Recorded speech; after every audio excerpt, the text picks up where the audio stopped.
বন্ধুরা, আমরা কালকে তো শিবরাত্রি সবাই জানে, কিন্তু আমরা নতুন করে একটু আয়োজন করেছি সবাই মিলে। কেমন হয়েছে বলুন। প্রথমে দেখাই আমি, এই হচ্ছে নন্দী, কেমন হয়েছে বলবেন।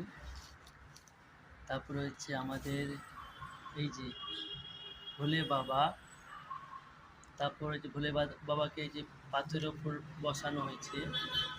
শুধু তো ভোলে বাবা বসালে হবে না, তার তো সঙ্গী সাথী বাহন সব আছে। এই যে এই হচ্ছে নাক, এই যে পিতলের, অফিসে বসে বসে।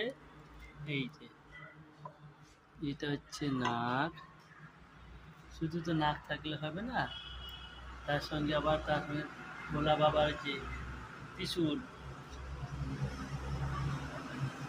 সব এই দুটো হচ্ছে পেতলের, বুঝতে পারলেন। এবারে আমাদের বসাস্থান কালকে দেখাবো আমি কেমন হয়েছে। এই যে কালকে শিবরাত্রির জন্য আমরা সবাই অফিসে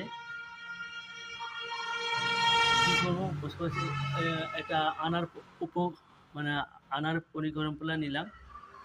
খরচা যাই হোক না কেন, বাবা তো বাবা, বাবার পিছনে খরচা করবো না, কার পিছনে খরচা করবো। জীবনটাই তো বাবার জন্যই আছে। এই জন্য কালকে শিবরাত্রি উপলক্ষে, আজকে হচ্ছে শনিবার, কালকে রবিবার, বিকেল 5টা থেকে আমাদের এখানে অফিসে পুরোহিত মশাইয়ের সঙ্গেও কথা হয়েছে। হ্যাঁ, গিয়ে আমরা সব কিনে নিয়ে এলাম 3জন বন্ধু মিলে। হ্যাঁ,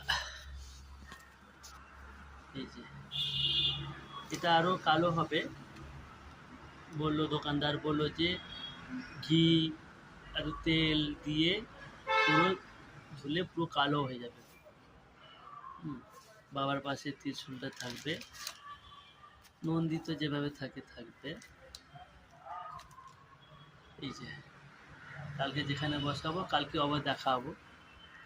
তো বন্ধুরা, কেমন দেখতে হয়েছে বাবাকে, কেমন লাগছে বাবাকে বলো। আজকে হয়তো কিছু করা হয়নি, জাস্ট হয়েছে উপকরণগুলো বাবার আনা হয়েছে, আর অন্যান্য বাজার টাজার করা হয়েছে কালকের জন্য, যেহেতু কালকে শিবরাত্রি। তো বন্ধুরা, আপনারা বলুন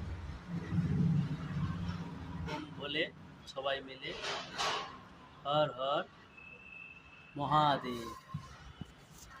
নন্দীও দেখছি হর হর মহাদেব।